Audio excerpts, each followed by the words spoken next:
Hello and welcome to Tangerine, aka what we've been playing this week. This is the pilot episode, so who knows whether this will be Episode one. renamed or not.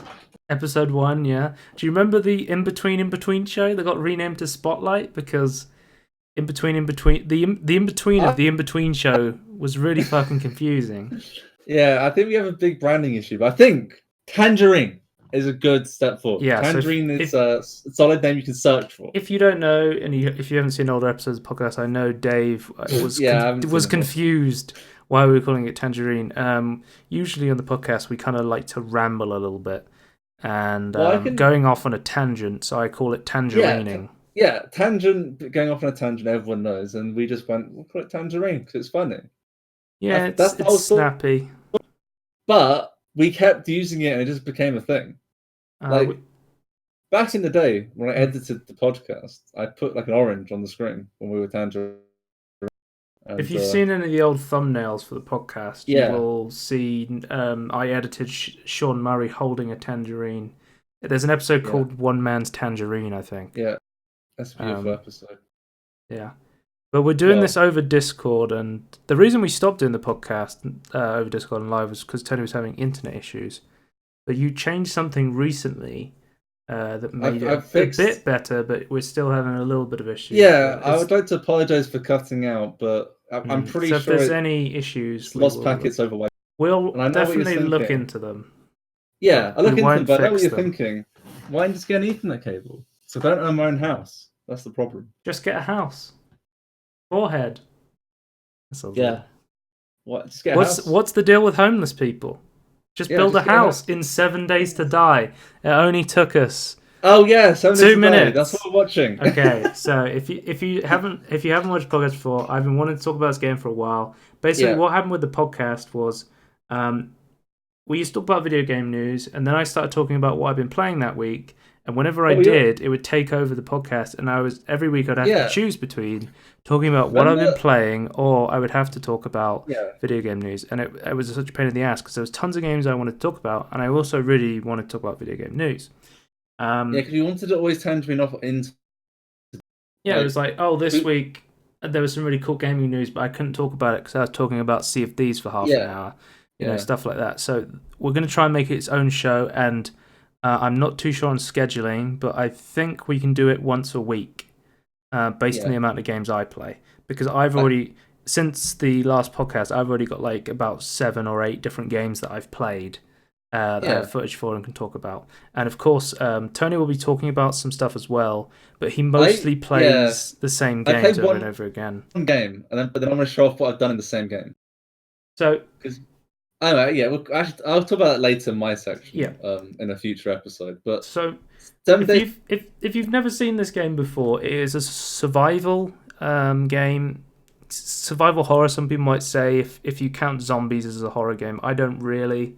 I'm a bit desensitized to zombies. I think people are. It's kind of like on vampire tier zombies, where they're so prevalent in pop culture and media. Well, they're just everywhere. Well, it also depends how you're doing it. Like just having like a Cthulhu in a game doesn't make it a horror game. But if you treat it as a horrific thing, then it's a horror game. Have a quick look at the clock, because I'm recording this through OBS, so I have no idea how long we've been going. Oh, actually, I can see we've only been going 4 minutes. Okay, that's fine. But I don't know how long I want this show to be, so I might just if it gets long enough, and I've talked about one game for like 30 minutes, we might have to make a bunch of these. But we'll see. Because I don't mind. I actually don't mind. I think that's okay. That's because I feel like we should be talking about the format in our own thing, though. I don't know. I've been about it, but I think it's an interesting place to talk about and get feedback, because I know people like Dave will listen to this, and he'll give us some feedback on it. I kind of want this to be a rambly thing. Because for the longest time, I'm going to ramble. Because this footage is like my very first playthrough of 7 Days to Die, so I don't really know what I'm doing. not talking about it at the moment. We kind of talked about it. Okay. The original idea of the podcast was just gaming news, but I've always wanted to do a podcast where I just talk about random stuff. Yeah. And maybe what we've been playing this week is a good place to do it. Because you wanted to do a talk show with Michael, aka Score and Retort. Yeah. where you wanted to do late night chat show where you just talk about stuff. And I find me and you, we usually have very interesting conversations late at nights when I call you up on Discord. But we don't normally talk about that sort of stuff in the podcast, so because there's so much gaming news. That's why. Yeah. Because it also has to be late at night. Let's be clear here. Being slightly tired and being late at night adds something to random shit you talk about. Because something I do want to talk about on it may be a main channel video. It's probably not going to be because I'm lazy, but I do want to talk about loneliness in video games. I think it's really important to have video games that make you feel lonely or can help people who are lonely. And I think maybe 7 Days to Die itself, tying it back, might be one of those games, because I think RPG, MMO kind of games that give you like that sense of purpose is very good for lonely people, especially ones that can help build communities with servers and stuff like that. Yeah. Do you think something like Don't Starve, and I guess especially Don't Starve Together, like has that sort of loneliness as well? If there's a great video by H Bomber Guy, he's talking about Pathological and how it's a game about loneliness, and it's not a game you necessarily need to enjoy. So you're looking at the screen now. This is like the XP leveling system of 7 Days to Die. I would kind of compare it to Fallout in a way, more like Fallout 4, I would say. But it's I really like the leveling up system of this. I think it's really cool. You can specialize in certain things. I think your wife do some work there. It's all right. It's functional. This game's been in early access for like, I don't know, 7 years or something like that. Yeah. So.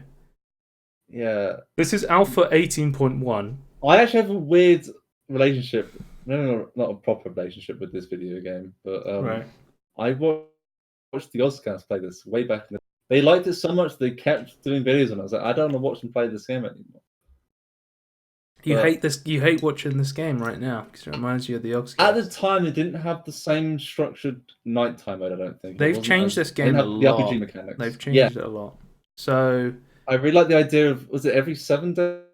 It's like a blood so I'll show you some footage in a bit where I'll show you day 14, because every so what happens is zombies in day they walk like normal slow zombies, then at night they get fast, and then what happens every 7 days the zombies attack your base and it spawns a huge number of them and lags the fuck out of your machine, because I'm hosting the server usually, and also the game isn't terribly the best optimized as well. So I remember, because the more people you play with, the more zombies it spawns to like scale it up.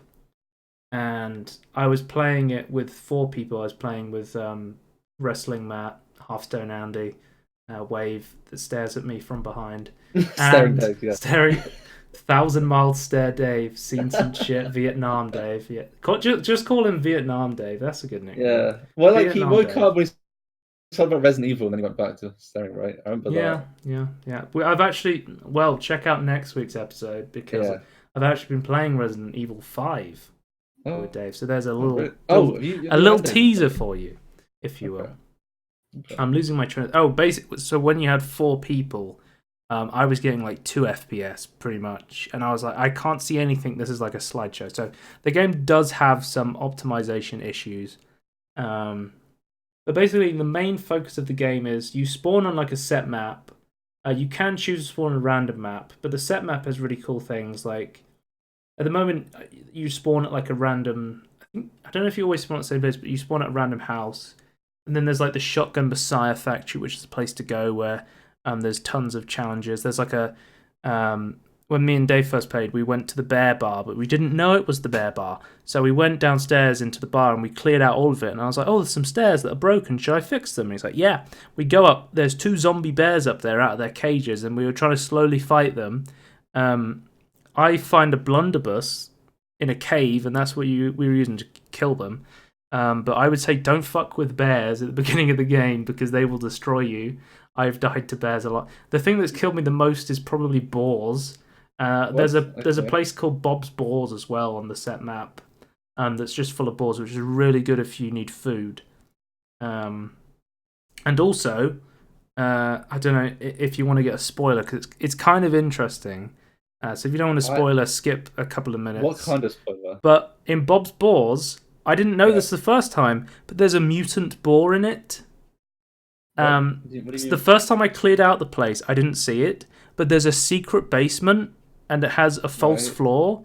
And when you walk onto the false floor, there's this giant green mutant bear and you find all these like human bodies, and it's like, oh shit, Bob's actually killing people and feeding this mutant boar.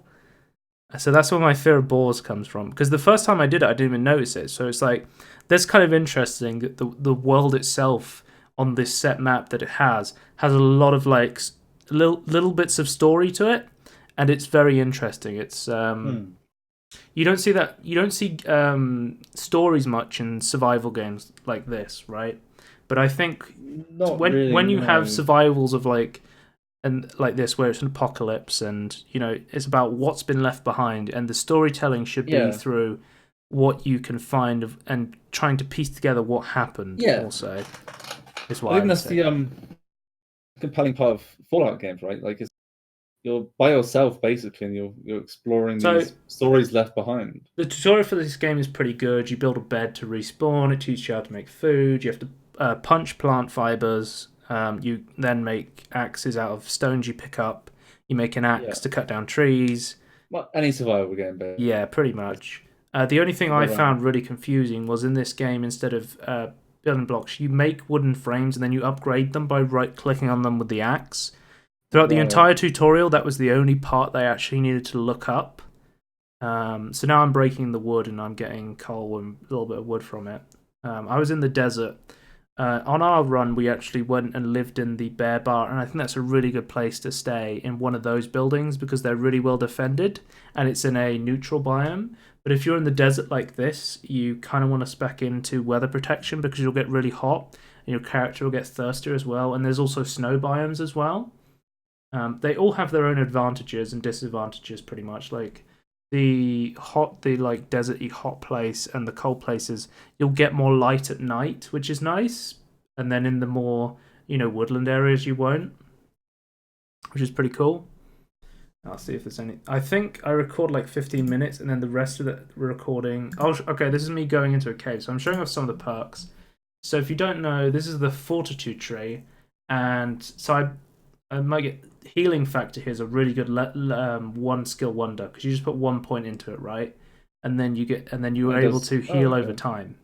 I think it's like heal 1 health every 1 second, right? Yeah. The way it works is you eat food and then you regen health, and then you have max health. So if you look at the bottom right, if you get injured, you lose max health, and the only way to heal max health is by using a bandage, and also bandages stop you from bleeding.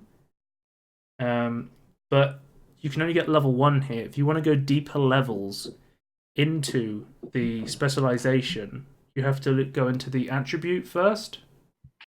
So I'd have to put more points into fortitude first, and then I could go like level 2 quick healer. And as you go further down, you get more stuff. Oh, I see. So you actually have to. Oh, okay. Yeah. That's actually a really good system then. That is akin. Would you not say it's akin most like Fallout 3 opposed to? Yeah, Fallout 4 kind of had the weird tech tree, which I didn't like too much. It wasn't even that. Just like a list of things you could get. I'm showing off this because this is like my first explorations of the game, and I found this cave. You see a club? I built a club because that's one of the early game weapons, pretty much. You get a sword or something? Yeah, you can get better weapons. I should have been using the stone spear, but I didn't realize that it was way better than the club. This is where I find the blunderbuss, which is like... Oh, what the hell? You need very specific ammo for it. Well, it's just in a cave. I guess this is the blunderbuss cave. What's it in here? It was in some guy's backpack. But if you see here on the screen, you see these backpack slots. These are encumbered slots. So it has the encumbered mechanics. And I know some people don't like encumbered mechanics, but I actually quite like them. Okay, but the idea of encumbered is, if the encumbered mechanic didn't exist, you just wouldn't have those slots and you wouldn't be able to carry as much. You just pick up if you have like no encumbrance or anything. Right, and the idea of encumbrance is you yourself are choosing risk and reward to carry more things but be slower. If you don't like encumberment, just carry less or spec into something that lets you carry more. I don't understand people who complain about it in Well, okay. I understand the complaining, but I don't understand their solution of just removing. I think it's an interesting mechanic. I like it. Yeah, I really like mechanic, as long as there's like actual mechanics around it, like to make it better. I'm fairly sure I die here because I don't have any bandages and I bleed to death. Oh, you've got even though I kill the other guys. But as you see here, I was talking about bleeding. It's really important to keep bandages on it because bleeding will just slowly put your health down. Yeah, I think there's a balance between, especially inventory management, between being annoying because you're having to like bring bandages with you, having to bring other stuff that use up slots. So this is further into the game. This is day 13, the night before the second attack. Yeah, sure. Well, you get attacked on day 21, so it's not quite Christmas. But the thing I loved about Minecraft, I think we're going to be talking about podcast games of the decade, and I think for me number one at the moment is Minecraft. I think it's a fantastic game, possibly one of the best games of all time.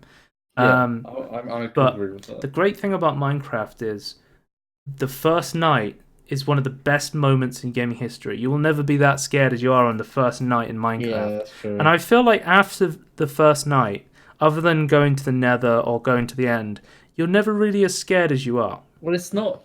They don't interact with what you build, or like so as soon as you build something, you're safe. Right, but the great thing about this game is zombies will keep breaking your stuff. Yeah, they will break into your house, and you are scared. You go, you know what? I need to go out today, but it's almost day 14. Fuck. Yeah. I guess the first night of Minecraft is coming back. Yeah. But I guess we have to actually discuss the mechanics of this game, what they're actually going to be doing. Because the zombies path towards you, which includes destroying blocks to get to you. Yeah. And they'll choose the quickest path to do that. There's also a heat map in this game, I think, similar to the forest. I think the forest has a heat map as well, which is another kind of zombie survival game I've played as well, which is why I bring it up. With story as well, right? Yeah, cool story. But the idea is you can go a stealth build. Like on my game with my 4 friends, I was going an agility build, so I'm speccing into light armor, which not only lets me craft better light armor, but also means that I have more durability on it and I can move faster in light armor. Because you can just wear the biggest armor in the game, iron armor, but you're going to move a lot slower. And I found when the day 14 attack happened on my 4-player server, I was able to just outrun all the zombies, and everybody else died apart from me because I had the agility build and I could outrun the zombies, which was really cool for me. You have to choose a good build and like it. So my problem is I like stealth build. I like stealth games. Yeah, you like stealth. I like stealth and agility stuff. I like being like a rogue and stuff. But you also like being scout. Yeah, I like being fast as fuck, boy. Yeah. But my problem is I'm like, okay, I'm gonna sneak up on this zombie. Because if you shoot them from crouching when you're sneaked, you get like a damage bonus, and you can upgrade that through talents as well. Yeah, the scoring system basically. Yeah. But then the problem is I'm like, right, I need to be really quiet and keep the noise down. Dave is the complete opposite, and he shoots everything, and he's guns first, questions later. He is the American. So I'm like the stealth guy, and I'm living with the American who's just blasting his gun off on every single zombie. I think it comes to a point where you don't really care anymore. I think it's similar in the forest as well, where in the beginning you're scared of the cannibals and mutants because you're like, and the heat map because you're like, oh shit. I eventually renovate this house as well. It's pretty cool. Tony was complaining that he doesn't like making videos of building because he doesn't think it's very interesting. But I find this stuff quite relaxing. Okay, you don't want to watch me build. I think was my point. I'm literally just upgrading blocks and clearing away rubble while I talk about stuff. I get some enjoyment out of this, but I get bored eventually. I do start fucking up the rubble with a drill at some point. Ooh, Let's see if I can skip. Oh, this is the bridge I built. Yeah, this is the bridge. I like the bridge. So I'll just point out, building actually has real mechanics. So you see these struts holding it up. If they weren't there, the building would fall down. It's like scaffolding in Minecraft. You can only hold so much before it falls down. So you've got to be really careful because I've like crashed this bridge and fell off it a couple of times trying to build it. But it's like 5 or 6 blocks across. We start building a farm on the roof. But like zombies have AI where they could start attacking the bottom of the bridge and they could knock it down. And we found, and you'll see during day 14, the night, they actually broke into the building next to us and used the bridge to get to us. Because I didn't think that they could do that, and I didn't put any doors or any protection on it. So that was actually quite smart of them. You actually have to build like a fortress, like a castle system to defend yourself with only one entrance, really. But yeah, I think that's a really cool mechanic. You see, we're sorting out chests. We got stuff on them. I'm trying to keep everything organized because it's so much easier when you have a sorting system and you've got everything organized. See if I get the drill. Yeah, this is where I'm getting the drill out, the auger, which is super useful. Okay. So I'll skip to. Here we go. So this is the drill.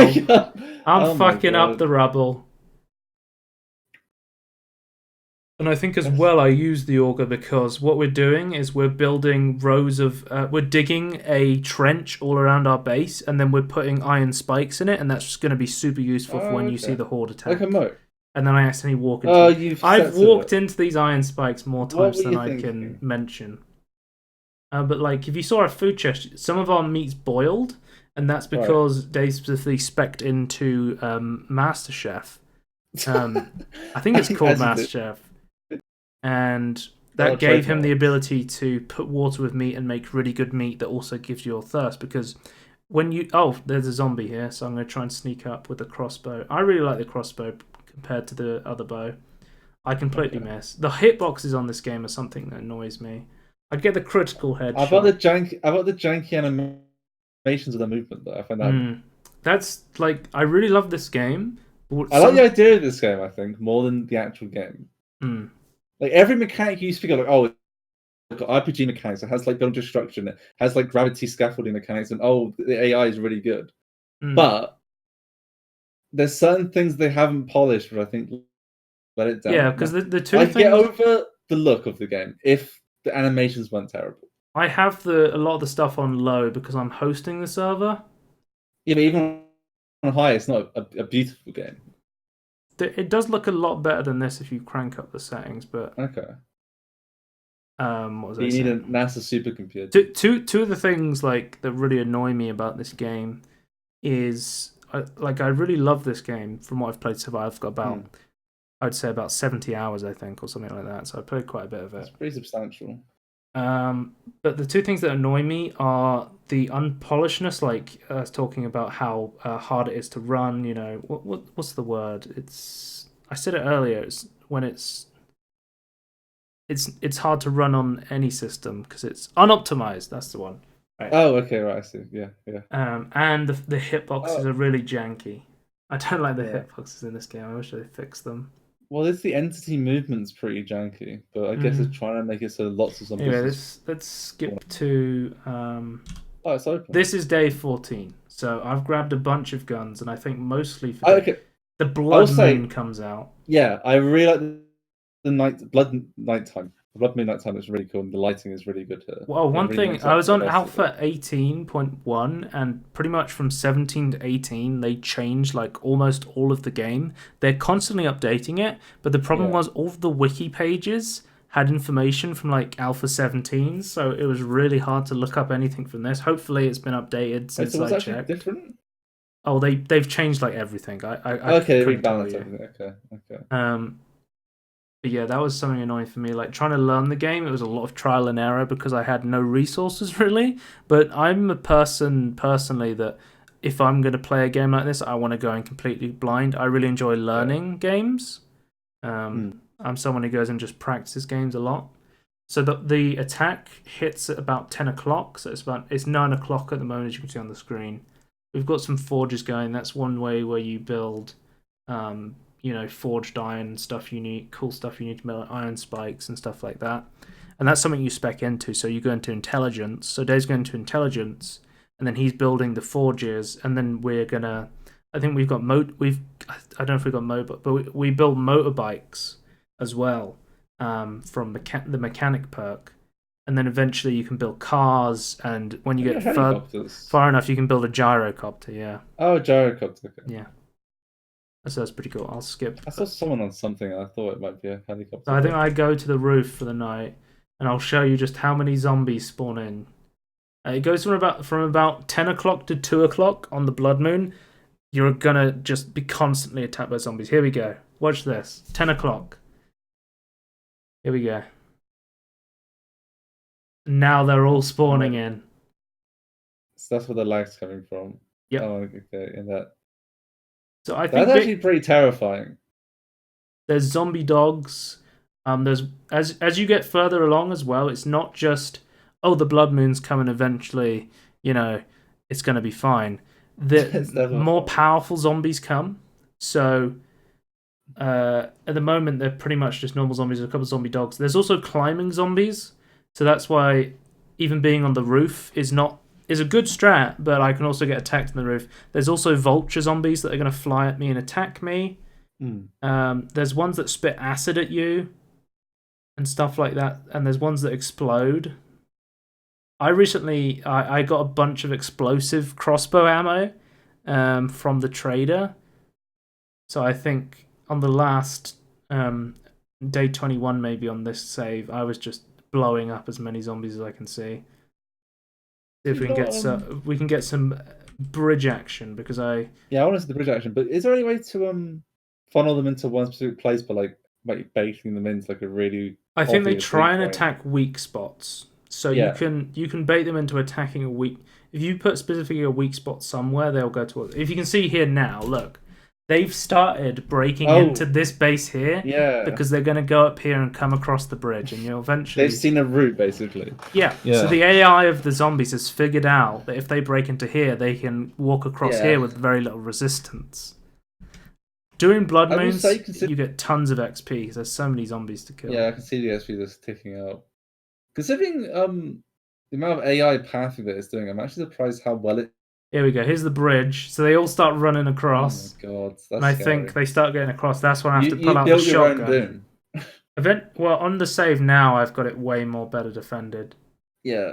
And why do you need the bridge over to that place anyway? It's just another way in. Well, when we have the trenches of iron spikes, we have a double row of iron spikes now, and if you ever go through, try and get out the base, I always stab myself on that thing. It's such a pain in the ass.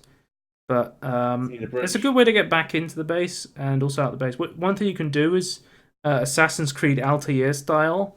Landing on hay breaks your fall, so you can just put hay outside your base and just jump off the bridge. It's like Minecraft Water.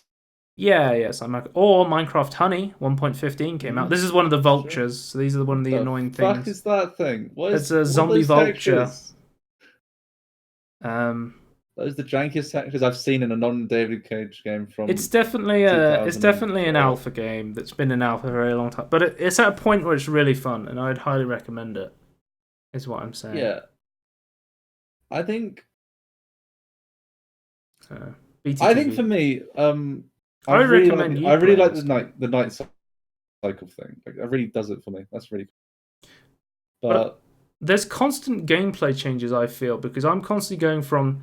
Today I'm gonna kill a bunch of zombies, and then the next day I'm I build a brick. I've probably told you this before, but in Minecraft and Battlefield, all I do, I build bridges and I build gardens. Those are my favorite things to build. Yeah. One day I'll just be building and upgrading things, and then the next day I'll go on a treasure hunt, and I'll go and get a quest from the trader, and I'll go and off and find some buried treasure. Yeah. For me personally, I don't like only utilitarian building. I find it really annoying that I can't make it look good as well, and it just functions. I really hate that. Here's a question for you. Yeah. Do you think that how long do you think Tangerine is going to be? Because we're coming up to the half an hour mark on one game. We could do a Tangerine for every single game. I think it depends how much we'll talk about. I want to keep this to an hour, I think, though. I was going to say half an hour, but yeah. Half an hour to an hour is fine for me. An hour is maximum. I'm okay. We can release more of them if... Yeah. We can separate them more. But I don't think we should have more than one on one game. More than one on one... You're saying one game per episode? No. Don't do 2 Tangerines on a 7 Days to Die. Yeah. I don't think we'll talk about Tangerine again, unless there's an update. Yeah. Well, that's fine. That's a different playing differently. I started building a bridge up there, like a little stairs up there, so I could go and look up there. I guess we can talk about I want to talk about this. Map Labs. So if you don't know, Map Labs is this episode of Tangerine might just be. This is a platformer in the Half-Life 2 engine. This is Waterboy and Fire Girl. So if you don't know, Map Labs... Isn't this a part of a jam you were saying, right? Yeah, so Map Labs is basically kind of a game jam where they give map modders a challenge to... They have to build maps around a certain theme, and the theme of this week was Smoke on the Water, where your map had to include fire and water in some way. And this is one of the first maps you play, Waterboy and Fire Girl. And platforming in the Half-Life 2 engine like this, with the limited amount of time they had, was super fucking janky. I couldn't believe it. It was cool to see it, but it was like I wouldn't ever want to play this again. Like it was pretty fucking funny. To watch. It's hilarious. Like not all of them went. Obviously, like you can play. They're called experiments, and you can play every experiment. But what they all do is they will play through all of them. And they'll pick out some of their favorites, and they'll go, "Oh, we recommend you play these ones if you have like a limited amount of time."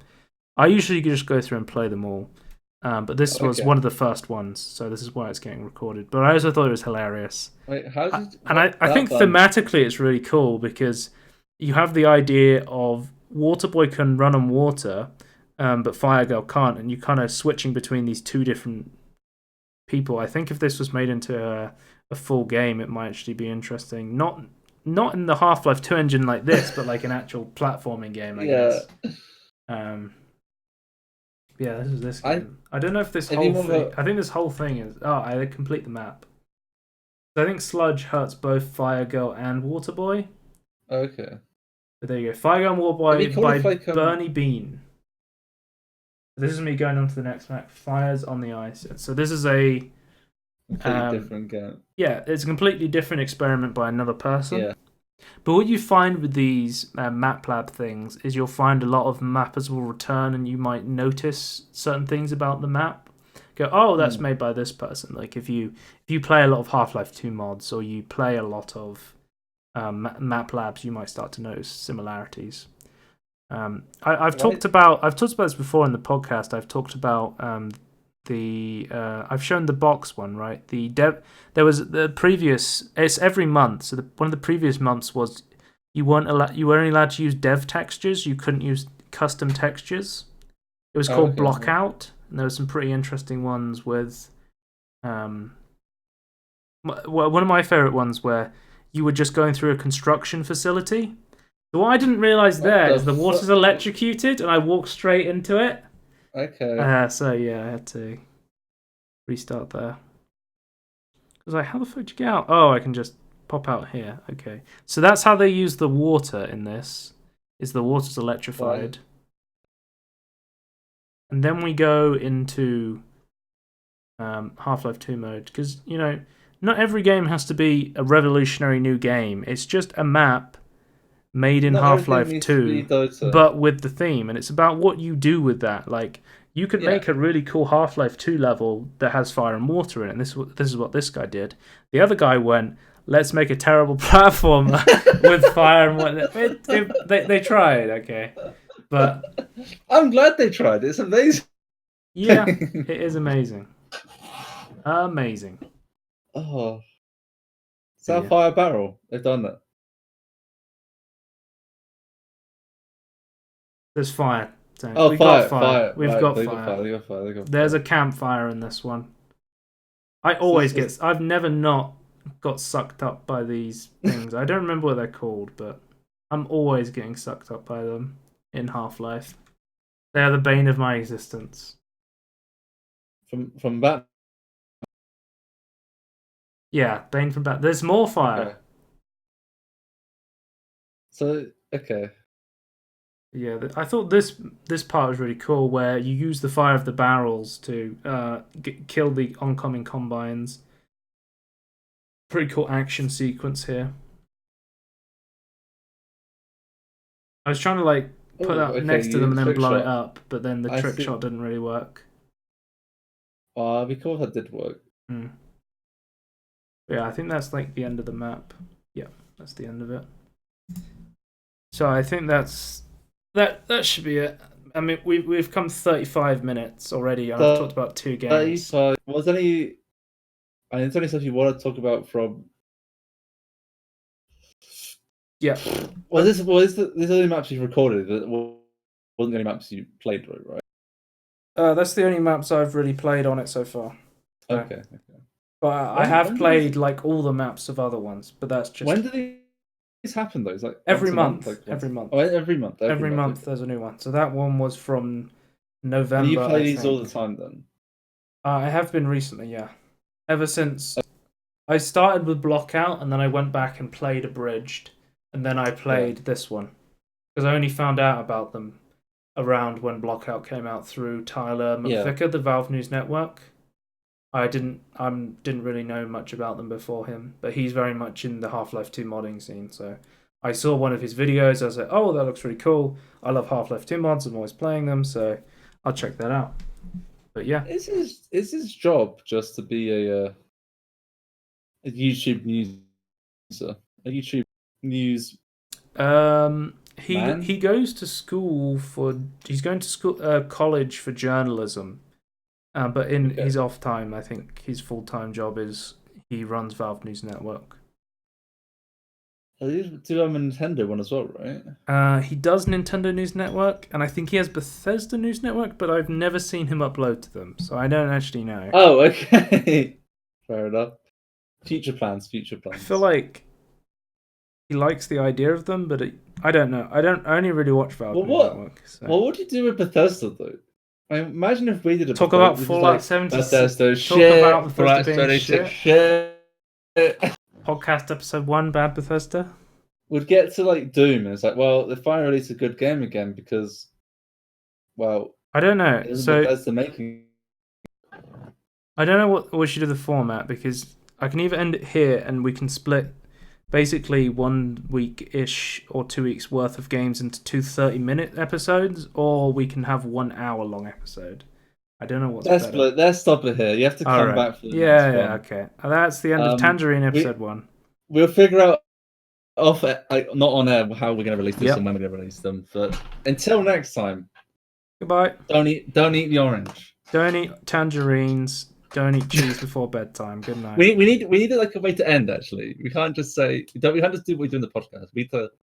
Don't get caught on a tangent. Goodbye.